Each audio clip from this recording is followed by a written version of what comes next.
অবাধ্য সন্তান বউয়ের কথা শুনিয়া রাগান্বিত হইয়া মা রান্নাঘরে বইসা রইছে, গিয়া মায়ের চুলের মুঠিটার মধ্যে থাপা দিয়া ধরিয়া টান দিয়া উড়ানের মধ্যে আইনা ফালাইয়া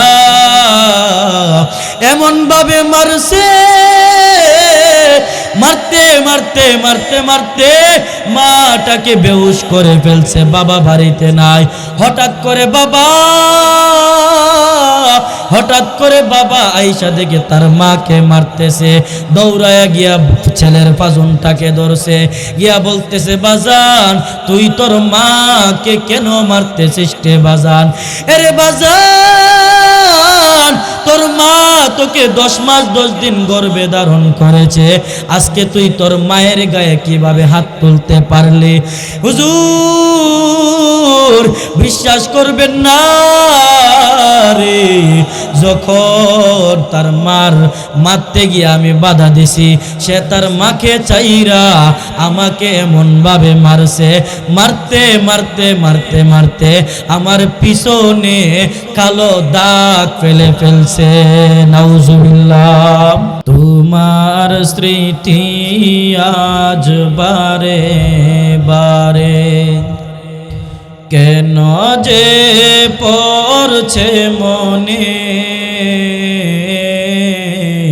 তোমার মায়াবী মুখটা মাগো ভাসছে শুধু দুনয়নে, তোমার মায়াবী মুখটা মাগো ভাসছে শুধু দুনয়নে।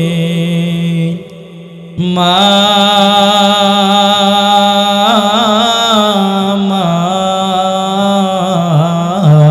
ফিরে কি আর আসবে না? মা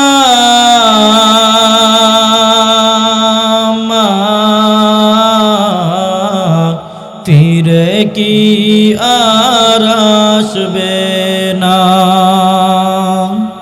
তোমার স্মৃতি আজ বারে বারে কেন যে পড়ছে মনে,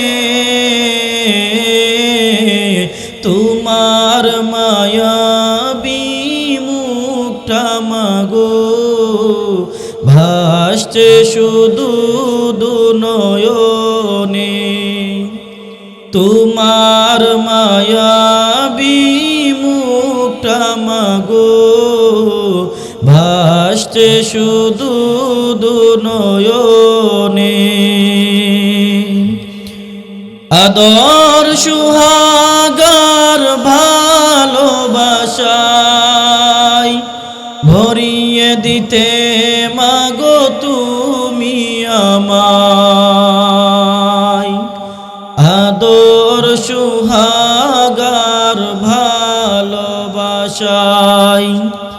ভরিয়ে দিতে মাগো তুমি আমায়। আজ তুমি কোথায় হারিয়ে গেলে, আজ তুমি কোথায় হারিয়ে গেলে, একবার কি আমায় পড়ে না মনে, তোমার স্মৃতি আজ বারে বারে কেন যে পড়ছে মনে, তোমার মায়াবী মুখটা মাগো ভাসছে শুধু দুনয়নে, তোমার মায়াবী মুখটা মাগো ভাসছে শুধু দুনয়নে। আল্লাহ রাব্বুল আলামিন বলেন, ওয়াকাদা রাব্বুকা আল্লা তা'বুদু ইল্লা ইয়্যাহ, তোমার প্রভুর নির্দেশ তারা যেন থাকে ছাড়া অর্থাৎ আল্লাহ তাআলাকে ছাড়া অন্য কারো ইবাদত না করে। আল্লাহর নবীকে আল্লাহ তাআলা জানায়া দেন, তুমি তাদেরকে বলে দাও তারা যেন আমাক ইবাদত ছাড়া অন্য কারো ইবাদত না করে। আওয়াজ দিয়া বলবেন, আল্লাহ তাআলা ছাড়া অন্য কারো ইবাদত করা যাবে? আরো জোরে বলেন, যাবে? আল্লাহ তাআলা ছাড়া অন্য কারো ইবাদত করা যাবে না। আরে নবীর উম্মতের দল, ভালো করিয়া বুঝা নাও, দুনিয়ার মধ্যে একটাই মাত্র সেজদার জায়গা, সেটা হইল মসজিদ। এই মসজিদ ব্যতীত অন্য কোথাও সেজদা করা যাবে না। বাজার বলেন আর মাজার বলেন, দরগা আর সরগা যাই বলেন, অন্য কোথাও ইবাদত করা যাবে না। ইবাদতের জায়গা একমাত্র মসজিদ। এটা দুনিয়ার কারো নির্দেশ না। এর জন্য যদি দুনিয়ার মানুষ বেজার হয়ে যায়, তাতে আমার আর আপনার কোনো আপত্তি নাই। একমাত্র মাওলার নির্দেশ, সেজদা করব তো করব, আল্লাহর কুদরতি পায়ে সেজদা করব। ঠিক কিনা বলেন? আরে নবীর উম্মতের দল, যেটা বুঝাইতে চাইলাম, আল্লাহ তাআলার ইবাদতের কথা সর্বপ্রথম আল্লাহ তাআলা এনেছেন, আল্লাহ তাআলার ইবাদতের কথা বলেছেন। এখনই আমার মূল সাবজেক্ট ওইটা আমার মূল সাবজেক্ট না। আল্লাহ তাআলা সন্তানকে বলতেছেন, এরে টাঙ্গার মুসলমান, এরে যুবক, আয় আয়, এই মাহফিলগুলা প্রতিদিন চলবে না রে বাবা, প্রতিদিন চলবে না। বৎসরে একটা মাহফিল হয়, দিনের 2-3টা কথা যদি এই মাহফিল থেকে না অর্জন করতে পারো, মনে করবা তোমার জীবনটা ধ্বংস। আর যদি আজকের এই মাহফিল থেকে একটা কথার উপর আমল করা যায়, তাহলে মনে করবা আজকের মাহফিল একটা কথার উপর আমল করার কারণে এই লক্ষ টাকার মাহফিলটা সফল হয়ে যাবে। ঠিক কিনা বলেন? আরে নবীর উম্মতের দল, আল্লাহ তাআলা নিজের ইবাদত করার পরে, নিজের ইবাদতের কথা বলার পরে, এখানে আল্লাহ তাআলা নামাজের কথা আনে নাই, রোজার কথা আনে নাই, যাকাতের কথা আনে নাই, অন্যান্য আমলের কথা আনে নাই। আল্লাহ তাআলা এবার বলতেছেন, ওয়াবিল ওয়ালিদাইনি ইহসানা। ও টাঙ্গার মুসলমান, ও যুবক ভাইয়েরা, তোমাদের পা দুটো আগায়া দাও, তোমাদের পায়ে হাত রেখে বলে যাই, ও যুবক, আল্লাহ তাআলা মাতা পিতার প্রতি 1 নম্বর আদেশ করেছেন। আমার 3টা আদেশ সূচক বিষয়ের মধ্যে 1 নম্বর হলো ওয়াবিল ওয়ালিদাইনি ইহসানা। তোমরা তোমাদের মাতা পিতার সাথে সৎ ব্যবহার করো। কি ব্যবহার? সৎ ব্যবহার করো। যদি তুমি সৎ ব্যবহার করতে পারো, তাহলে মনে করবা আল্লাহ তাআলার কাছে যখন তুমি ফিরে যাইবা, তখন বুঝবা তোমার ঠিকানা হবে জান্নাত। আর যদি সৎ ব্যবহার না করিয়া আল্লাহ তাআলার কাছে ফিরে যাও, আল্লাহ তাআলার কাছে যদি ফিরে যাও রে বাবা, মনে করবা তোমার জীবনটা ধ্বংস হয়ে গেছে। তার কারণ কি? আল্লাহর নবী হাদিসের মধ্যে বলেন, রিদল রব্বি ফি রিদল ওয়ালিদি ওয়া সাখাতুর রব্বি ফি সাখাতিল ওয়ালিদ। আল্লাহর নবী বলেন, পিতা মাতার সন্তুষ্টিতে আল্লাহ তাআলার সন্তুষ্টি, আর পিতা মাতার অসন্তুষ্টিতে আল্লাহ তাআলার অসন্তুষ্টি। এবার যেই সন্তান যে সন্তান আল্লাহ তাআলা ডাইরেক্ট কোরআনের মধ্যে বলেছেন তোমরা মাতা পিতার সাথে সদ্ব্যবহার করো, যদি সদ্ব্যবহার না করে আল্লাহর কোরআনকে অস্বীকার করলো, আল্লাহর কোরআনের বাইরে সে চললো, আর আল্লাহর কোরআনের বাইরে যে চলবে তার ঠিকানা কোথায় আপনারাই বলেন? জাহান্নাম। আরো জোরে বলেন কোথায়? জাহান্নামে যাইতে হবে। এক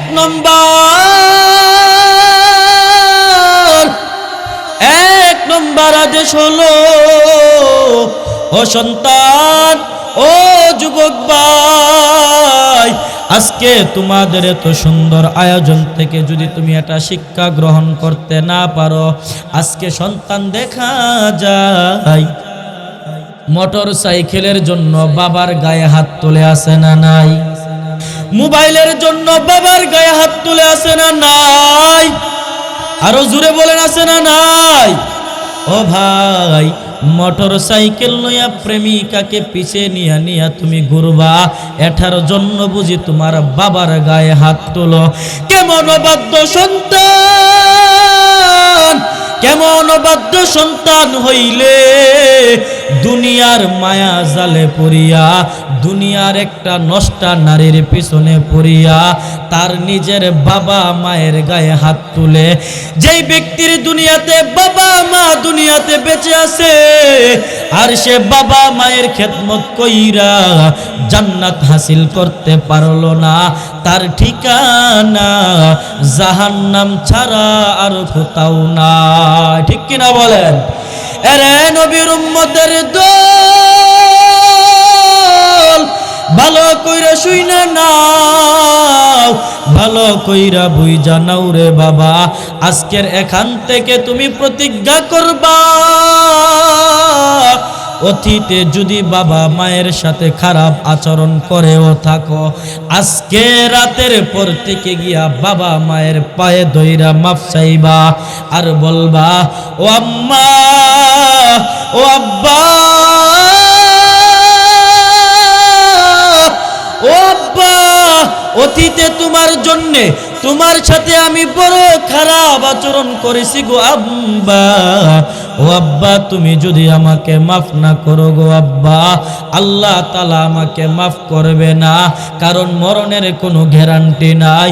ও যুবক ভাই, তোমাদের পা দুটো আগায়া দেও রে ভাই, তোমাদের পায়ে হাত রেখে বলে যাই, বাবা আমারে কান্দায়ও না। যদি বাবা মায়ের কান্দাও তাহলে মনে করবা তোমার জীবনটা ধ্বংস। এক নম্বর হলো ওয়াবিল ওয়ালিদাইনি ইহসানা, এক নম্বর হলো মাতা পিতার সাথে সদ্ব্যবহার করতে হবে। মনে রাখবেন, এক নম্বর কি? মাতা পিতার সাথে সদ্ব্যবহার করতে হবে। ওয়াজ কালি পড়লাম আর যদি মুখস্থ না করেন, যদি আমল না করেন, এই ওয়াজে কোনো ফায়দা নাই। ঠিক না? ওয়াজ লক্ষ লক্ষ টাকা খরচ করে ওয়াজ করতেছে, ওয়াজের দ্বারা যদি তাসির না হয়, যদি আমল না হয়, এই ওয়াজ করে লাভ কি? ফায়দা কি? এটা কোনো গানের মঞ্চ? আওয়াজ দিয়া বলেন না, এটা গানের মঞ্চ? গানের মঞ্চের মধ্যে মানুষে যায় অন্তরের একটু মজা নেওয়ার জন্য, আর ওয়াজের প্যান্ডেলে মানুষ আছে অন্তরের একটু চিকিৎসা করানোর জন্য। ঠিক কিনা বলেন?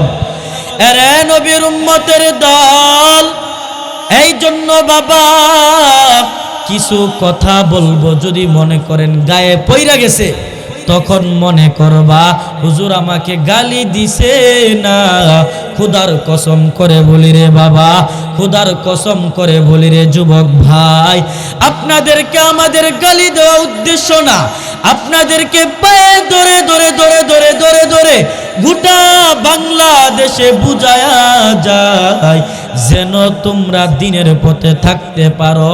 মনে করবা দিনের পথে থাইকা যদি তুমি জীবনটা পরিচালনা করিয়া যদি কবরে যাইতে পারো, ওই কবরটা হবে জান্নাত।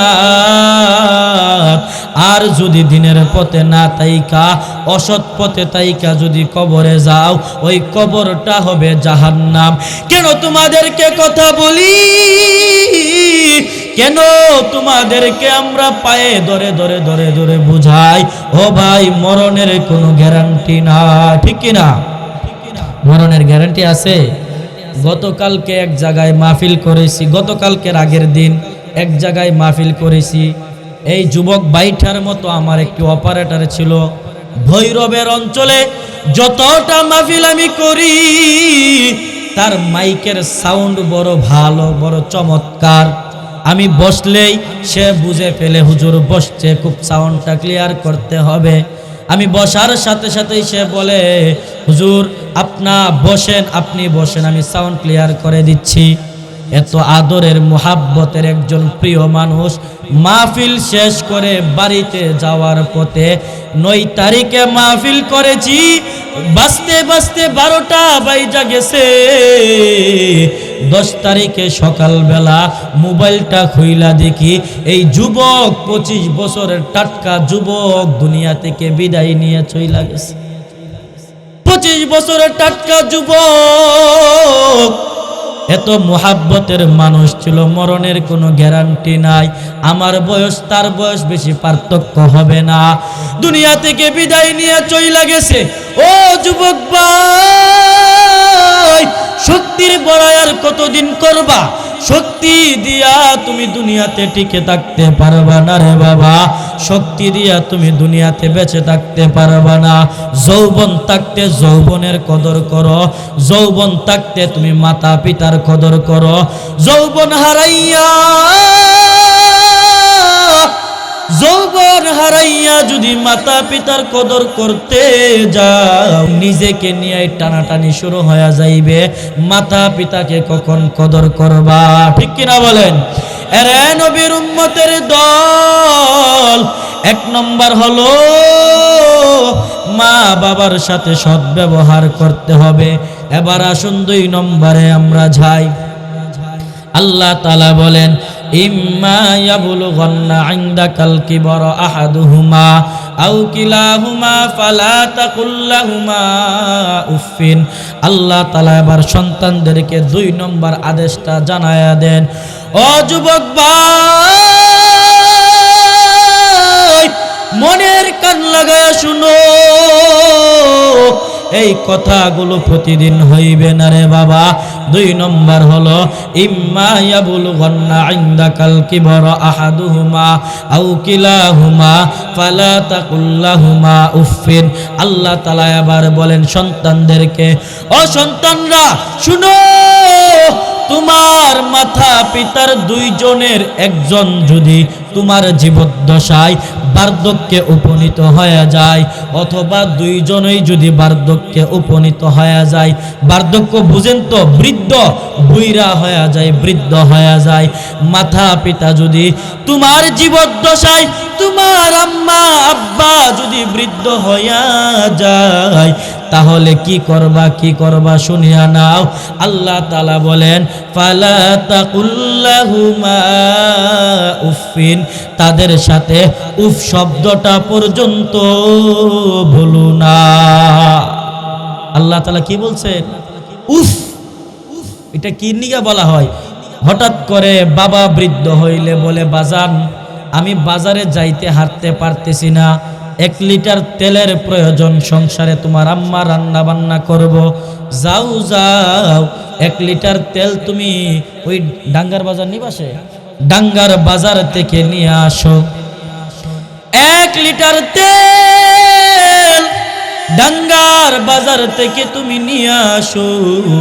সন্তান যদি এই কথাটা শুধুমাত্র বলে, ধমক দেওয়া লাগবে না, শুধু বলবে আমি পারবো না আব্বা, আমি পারবো না। এই কথাটা যদি শুধুমাত্র বলে, আল্লাহ তাআলা বলেছেন ফালা তাকুল লাহুমা উফিন, তাদেরকে উফ শব্দটা পর্যন্ত বলিও না, এইটা বলিও না, আমাকেই খালি দেখছো, তোমার আর কোনো সন্তান নাই, আমাকেই খালি বাজারে পাঠাও, তোমার আর কোনো সন্তান নাই। 3-4 ভাই থাকলে ঝামেলা, যদি ছোটটারে বলে বড় ভাইরে পাঠাও, বড় ভাইরে বললে বলে ছোটটাইরে পাঠাও, আছে না নাই? হয়নি অনেক সময় এমন? এরে নবীর উম্মতের দল, এই কথাটা মা বাবার সাথে বলতে নিষেধ করেছেন কে? আওয়াজ দিয়া বলেন, আরো জোরে বলেন কে? আরো জোরে বলেন কে? আল্লাহ তাআলা বলেছেন ফালা তাকুল্লাহুমা উফিন। আল্লাহ তাআলা বলেন মা বাবার সাথে উফ শব্দটা পর্যন্ত বলো না। ও যুবক ভাই, মনের কান লাগায় শুনো, মা বাবার সাথে উফ শব্দটা পর্যন্ত বলিও না। আর এখন এমন কিছু অবাধ্য সন্তানের আবির্ভাব হইছে, ও ভাই বাস্তব চিত্রর কথা বলতেছি। যারা ভালো আলহামদুলিল্লাহ, খারাপও অনেকে আছে, আল্লাহ তাদেরকে হেদায়েত দান করুন, সকলে বলেন আমিন। এমন কিছু সন্তান আছে যারা মা বাবার গায়ে হাত তুলতে পর্যন্ত দ্বিধাবোধ করে না, আছে না নাই? ইয়াবা খাইয়া, বাবা খাইয়া, ট্যাবলেট টুবলেট গাঁজা খাইয়া আইসা মা বাবার গায়ে ধুমুর দামুর লাঠি দিয়া পিঠা শুরু করিয়া দেয়, আছে না নাই? আওয়াজ দিয়ে বলেন আছে না নাই? এরে নবীর উম্মতের দল, মা বাবার গায়ে যে তুমি হাত তুলো, এই মা বাবা যদি ছোটবেলায় তোমার হাতগুলি মুরছায়া ভেঙ্গে ফেলে দিত, অথবা যেই মার গর্তে তুমি জন্মগ্রহণ করেছ, ওই মা যদি তোমাকে প্রসব বেদনার দিন, যেদিন তুমি জন্মগ্রহণ করেছ, যেদিন তুমি ছোটি ঘরের মধ্যে ছিলা, তোমার নাকে মুখে যদি বালিশ চাপা দিয়া দুনিয়া থেকে বিদায় করে দিত, তুমি কি মা বাবার সাথে ওই দিন শক্তি দিয়া কোনো বড়াই করতে পারতা? পারা যাইতো না রে যুবক। কিন্তু তুমি যখন বড় হইছো, বড় হওয়ার পর এই শক্তি সামর্থ্য হইছ, মা বাবা কোলে পিঠে করিয়া তোমাকে বড় করছে। বড় করার পর বাবা যখন বৃদ্ধ হয়ে গেছে, এই বাবার গায়ে হাত তুলো, তোমার গায়ে কি একটুও বিবেকে নাড়া দেই না? আরে যুবক ভাই, কুমিল্লার একজন হুজুর মাহফিলের মধ্যে গেছে কসবা ব্রাহ্মণবাড়িয়া। মাহফিলের মধ্যে যাওয়ার পর মনোযোগ দিয়া শুনবেন রে বাবা, মাহফিলের মধ্যে যাওয়ার পর এই হুজুর, আমি যখন এরকম ভাবে আপনাদের এখানে আসছি, আমাকে ইমাম সাহেবের রুমে নিয়ে বসাইছে, চা পান করাইছে। হুজুরও এমন ভাবে একটা মেহমান খানার মধ্যে নিছে, নিয়া বসানোর পর চা বিস্কিট যখন খাওয়াইছে, একজন বৃদ্ধ বাবা চোখেও ভালো করে দেখে না, আইসা ওই বাবাকে ওই রুমের ভিতরে ঢুকতে চাইতেছে। ঢুইকা দরজার মধ্যে গিয়া বলতেছে, এখানে কি কোনো নাগাইশের পিসাব আসেনি? এই কথা বলার পর হুজুর আবার চিন্তা করলো, লোকটা মনে হয় চোখে দেখে না। হুজুর ডাক দিয়া বলে, আব্বা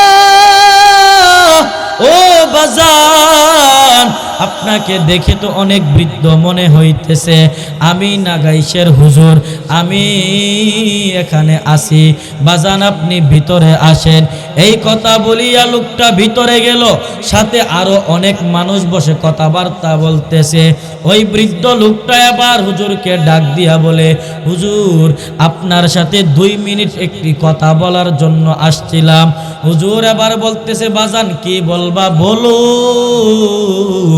এবার ওই বৃদ্ধ লোকটা হুজুরকে বলতেছে, হুজুর আমি বলবো, তবে আমি নির্জনে 2টা কথা বলতে চাই।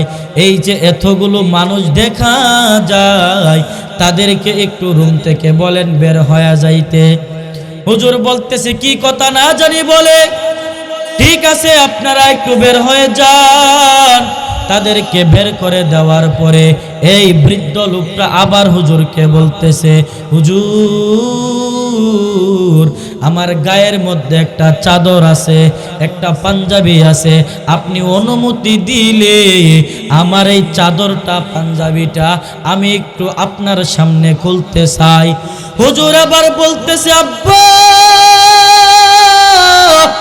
ও আব্বা, এই কনকনে শীতের মধ্যে আপনি কেন আপনার গায়ের জামা খুলবেন? বলে বাজান, একটা জিনিস দেখানোর জন্য আপনার সামনে জামাটা একটু খুলতে চাই। এই কথা বলার পর হুজুর আবার অনুমতি দিলেন। ওই বৃদ্ধ লোকটা গায়ের চাদরটা খুললেন, পাঞ্জাবিটা খুললেন। পাঞ্জাবিটা খুলিয়া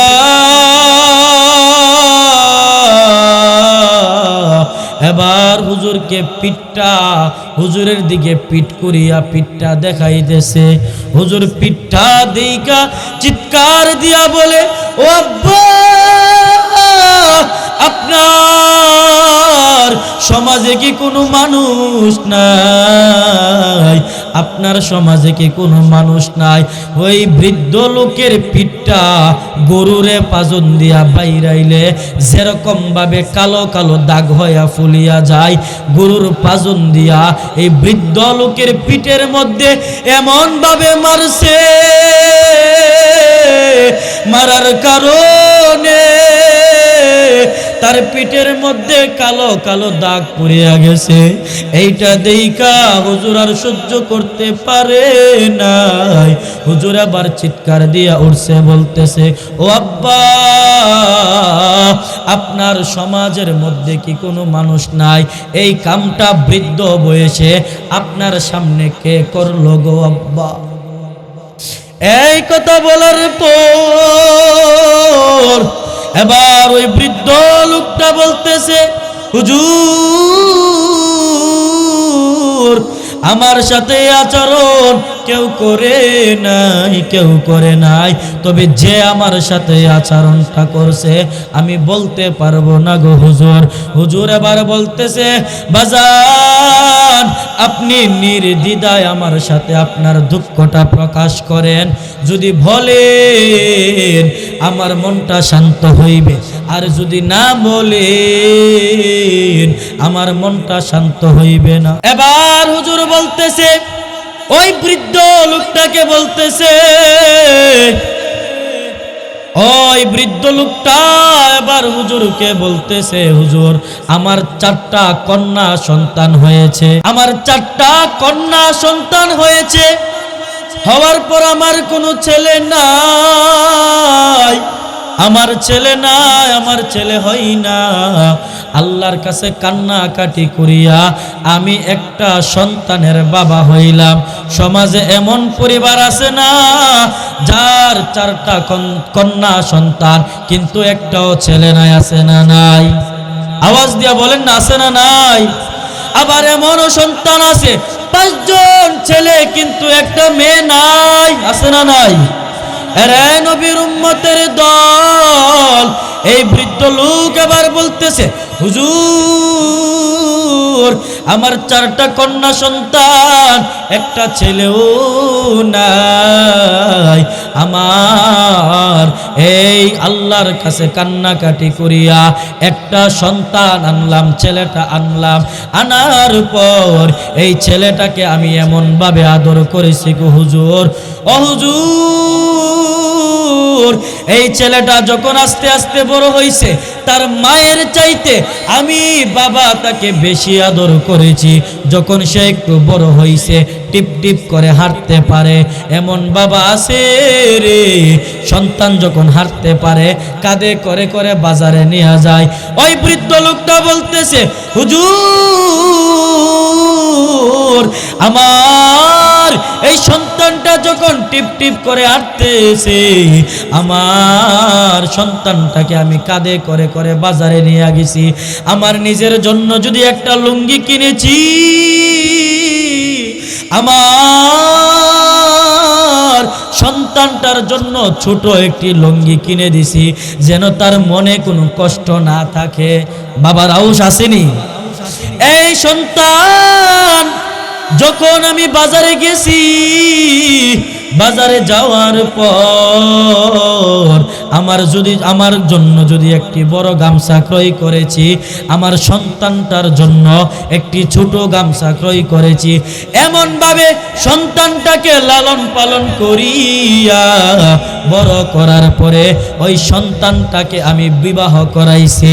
বিবাহ করানোর পর এই সন্তানটাকে আমি একটা পুত্রবধূ ঘরে আনছি।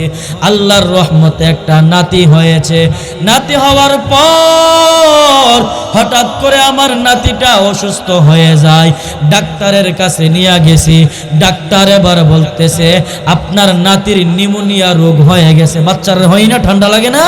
বলতেছে নিউমোনিয়া হয়ে গেছে, তাকে ঠান্ডার মধ্যে রাখা যাবে না। হুজুর আমি গরিব মানুষ, একটা মাত্র ঘর, আমার সন্তানটাও আমাকে অনেক মোহাব্বত করে হুজুর।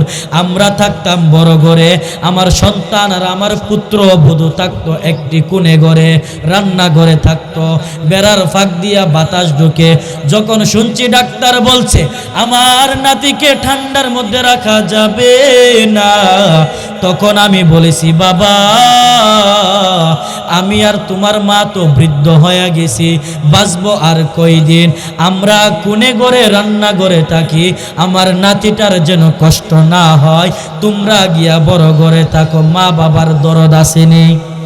আওয়াজ দিয়া বলেন আসেনি? সন্তানের প্রতি মা বাবার বড় মায়া। এই মায়া দেখাইয়া সন্তানটাকে বলতেছে তোমরা বড় ঘরে থাকো, আমরা গিয়া রান্না ঘরে থাকি। কারণ একটাই ঘর, আমরা থাকলে তারা থাকতে পারবে না, তারা থাকলে আমরা থাকতে পারবো না। এই কথা বলার পর এই সন্তানটা যখন বড় ঘরে থাকতে লাগলো, সমাজে এমন কিছু পুত্রবধূ আছে যারা মা বাবার খেদমত করতেছে সন্তান, কিন্তু কিছু কিছু মহিলা আছে এমন যারা শ্বশুর শাশুড়ির খেদমত করতে পছন্দ করে না। আছে না নাই? আওয়াজ দিয়া বলেন আছে না নাই? আরে নবীর উম্মতের দল, হঠাৎ করে এই ছেলেটা আসরের পরে তার মা আর আমি একসাথে বইসা রইছি রান্নাঘরে। হঠাৎ করে আমার ছেলেটা দৌড়ায়া গিয়া বলতেছে ও আব্বা তুমি তো আমাকে অনেক কষ্ট করিয়া লালন পালন করেছো গো আব্বা, অনেক কষ্ট মায়া মোহাব্বত করিয়া লালন পালন করেছো ও আব্বা। আজকে দি তোমার ছেলের বউ কি বলে আমি বুঝি তোমাদের সাথে আর না খাইতাম, তোমাদেরকে বুঝি না খাওয়াইতাম। ও আব্বা আমার কলিজা মানে না গো আব্বা, তোমরা তো বৃদ্ধ হয়ে গেছো, তোমরা আমাকে ছোটবেলা অনেক কষ্ট করিয়া লালন পালন করেছো আব্বা, আজকে দি তোমাদের পুত্রবধূ বলে তোমাদের সাথে না খাইতাম। দেখেন তারপরেও মা বাবার কি মায়া। মা বাবা ডাক দিয়া বলে বাজান ও বাজান আমি আর তুমি কতদিন বাঁচবো, আমি আর তোমার মা কতদিন বাঁচবো। ঠিক আছে সমস্যা নাই গো, আমি আর তোমার মা বেশি দিন বাঁচবো না। এই জন্য বলি বাজান, এই জন্য বলি তোমরা আলাদা খাও আলাদা খাও আলাদা খাও, আমাদের মনে কোনো কষ্ট নাই। তোমার আম্মা একদিন যদি রান্না করে, আমরা এক বেলা রান্না করলে আমরা 3 বেলা খাইতে পারবো। ও বাজার যাও যাও তোমরা আলাদা গিয়া খাও। লম্বা ঘটনা। এরপরে দিয়া বলে হুজুর যখন তারা আলাদা হয়ে গেল, আলাদা হওয়ার পর আমি আর তার মা আলাদা খাইতেছি আলাদা চলতেছি, তারপরও তার ছেলে তার বউটা আমাদেরকে দেখতে পারে না। হঠাৎ করে একদিন আমার ছেলে কাছ থেকে আসলো, আসার পরে তার বউয়ে প্রতিদিনই তাকে কানের মধ্যে কুপরামর্শ দেয়। হঠাৎ করে একদিন বলতেছে তোমার মা আমাকে আজকে গালাগালি করেছে, চরম গালাগালি করেছে, হয়েছে, ছেলে কাছ থেকে এসেছে, রাগের মাথায় পাজুনটা হাতে, ছেলে আর মায়ের কাছে গেছে না। বউয়ের কথা শুনিয়া রাগান্বিত হইয়া মা রান্নাঘরে বইসা রইছে, গিয়া মায়ের চুলের মুঠিটার মধ্যে থাপা দিয়া ধরিয়া টান দিয়া উড়ানের মধ্যে আইনা ফালাইয়া এমন ভাবে মারছে, মারতে মারতে মারতে মারতে মাটাকে বেহুশ করে ফেলছে। বাবা বাড়িতে নাই। হঠাৎ করে বাবা আইসা দেখে তার মাকে মারতেছে, দৌড়ায়া গিয়া ছেলের পাজনটাকে ধরছে, গিয়া বলতেছে, বাজান তুই তোর মাকে কেন মারতেছিস রে বাজান? এরে বাজান, তোর মা তোকে 10 মাস 10 দিন গর্ভে ধারণ করেছে, আজকে তুই তোর মায়ের গায়ে কিভাবে হাত তুলতে পারলি? হুজুর বিশ্বাস করবেন না রে, যখন তার মারতে গিয়ে আমি বাধা দিছি, সে তার মাকে চাইরা আমাকে এমন ভাবে মারছে, মারতে মারতে মারতে মারতে আমার পিছনে কালো দাগ ফেলছে। নাউজুবিল্লাহ। আওয়াজ দিয়া বলেন নাউজুবিল্লাহ। এমন সন্তান, অবাধ্য সন্তান আছে না নাই? বাস্তব ঘটনা, কসবার ঘটনা। ও ভাই সময় কম, এই জন্য বলি 2 নম্বর হলো মা বাবার সাথে উফ শব্দটা পর্যন্ত বলা যাবে না। 3 নম্বর হলো ওয়ালা তানহারহুমা, তাদেরকে ধমক দেওয়া যাবে না। 3টা আদেশ আল্লাহ তাআলা করেছেন, সন্তানকে জানায়া দেন 3টা আদেশ। এর মধ্যে 3 নম্বর হলো ওয়ালা তানহারহুমা, তাদের সাথে ধমক দিও না, তাদেরকে ধমক দিও না। তাহলে কি করবা? ও ডাঙ্গার মুসলমান, ভালো করে শুনো। ও যুবক ভাই, তোমাদের পা দুটো আগায়া দাও, তোমাদের পায়ে হাত রেখে বলে যায়, ও যুবক ভাই, মা বাবা যদি দুনিয়াতে বেঁচে থাকে, পায়ে ধরে ধরে ধরে ধরে আজকে মাফ চাইবা আর বলবা, ও আব্বা ও আম্মা, আপনাদের সাথে অনেক খারাপ আচরণ করেছি। ও পুত্রবধূরা যারা আছো, শুনিয়া রাখো, আজকে যদি তোমাদের শাশুড়িদের সাথে তোমরা খারাপ আচরণ করো, তোমার যদি একটা ছেলে সন্তান থাকে, ডায়েরির মধ্যে লিখে রাখো, আজকে যদি তোমার শাশুড়ি শ্বশুরের সাথে খারাপ আচরণ করো, মনে করবা তোমরা যখন শ্বশুর শাশুড়ি হইবা, দেখবা তোমার পুত্র বধূরা তোমাদের সাথে খারাপ আচরণ করবে। ঠিক কিনা বলেন? এরে নবীর উম্মতের দল, এই জন্য 3টা আদেশের কথা আল্লাহ তাআলা বলেছেন। এবার সংক্ষিপ্তভাবে 4 নম্বরটা বলি। 4 নম্বরে আল্লাহ তাআলা বলেন, ওয়াকুল্লাহুমা কাউলান কারীমা। আল্লাহ তাআলা বলেন 1 নম্বর হলো মা বাবার সাথে সৎ ব্যবহার করতে হবে। 2 নম্বর হলো তাদের 2 জনের একজন কিংবা উভয়জনে যদি জীবিত থাকে, তুমি জীবিত থাকা অবস্থায় তাদের সাথে উফ শব্দটা পর্যন্ত বলা যাবে না। 3 নম্বর হলো তাদেরকে ধমক দেওয়া যাবে না। তাহলে কি করবা?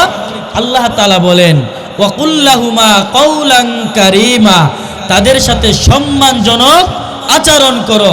ওই কি জনক? সম্মানজনক আচরণ করো। আর 4 নম্বর হলো ওয়াখফিদ লাহুমা জানাহাদ দুল্লি মিনার রাহমা ওয়া কুর রাব্বিরহামহুমা কামা রাব্বায়ানি সগীরা।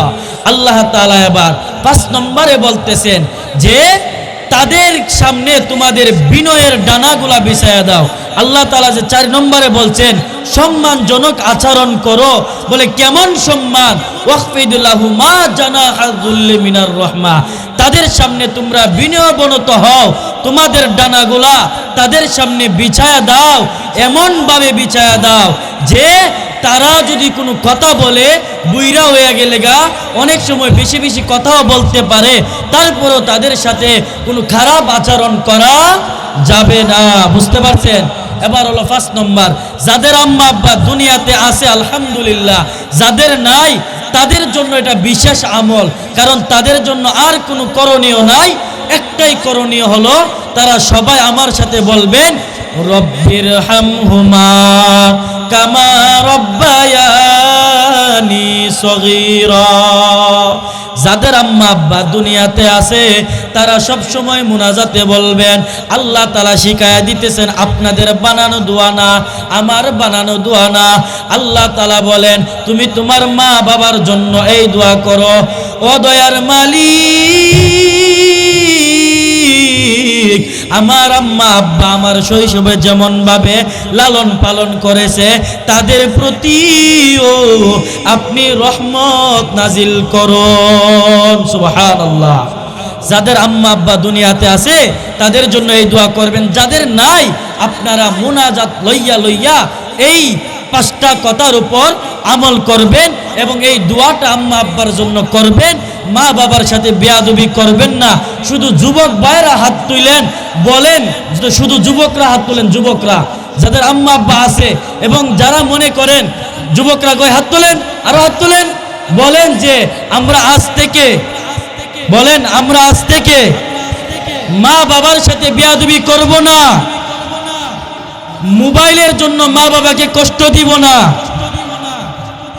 মোটর সাইকেলের জন্য মা বাবাকে কষ্ট দিব না। পারবো তো ইনশাল্লাহ? হাত নামান। যারা মা বাবার সাথে মনে করেন বেয়াদবি করেই ফেলছেন, আজকে রাত্রে মাফ চাইবেন, পারবেন তো ইনশাল্লাহ? আল্লাহ তাআলা যদি মাফ চাইতে পারেন আল্লাহ তাআলা আপনাদের মাহফিলটাকে কবুল করবেন।